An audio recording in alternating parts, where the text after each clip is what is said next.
Un poco como el equipo, ¿no? La primera parte pues me he encontrado cómodo, he entrado bastante en juego y bueno, la segunda pues nos ha costado más, ¿no? Desplegar nuestro juego. El Bilbao ha llevado el partido más a su terreno, ¿no? Que es el juego aéreo, balones largos, y eso pues ellos lo dominan muy bien y nos ha costado.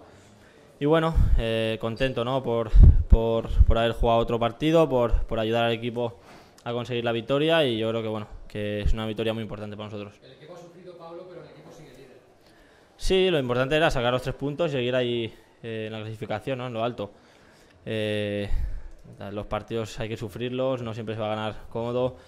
Otra vez jugaremos bien, perderemos. Esto es así, ¿no? Hoy nos ha tocado sufrir un poco. Al final, pues hemos logrado el segundo gol ya en el descuento.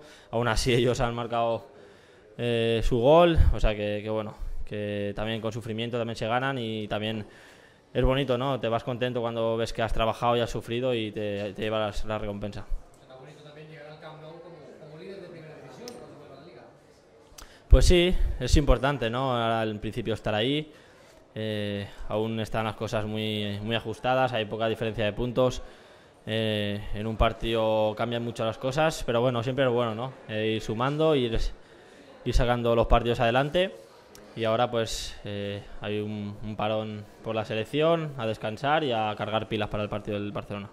Se llevan muy poco, se llevan solo 6 jornadas, pero el Valencia está demostrando otra vez una solidez que no muchos esperaban. Es muy pronto, pero el Valencia puede luchar por esta liga.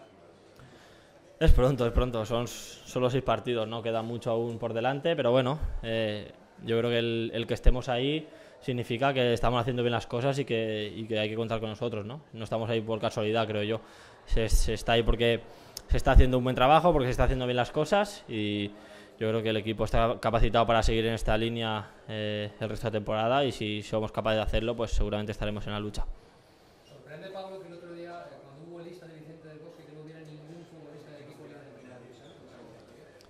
Bueno, sí, yo creo que después de estos últimos años, ¿no? Que siempre había muchos jugadores de este club, ¿no? Pero bueno, las circunstancias han sido estas. Ya sabemos que, bueno, yo creo que Mata estaría ahí si no tuviera que ir a ayudar a la Sub-21 por ese partido, esa eliminatoria tan importante que tiene. Pero bueno, yo creo que los jugadores de aquí nacionales vamos a intentar que eso cambie, ¿no? Vamos a trabajar duro, a dar el máximo nosotros para que en el futuro no se repita esto, ¿no?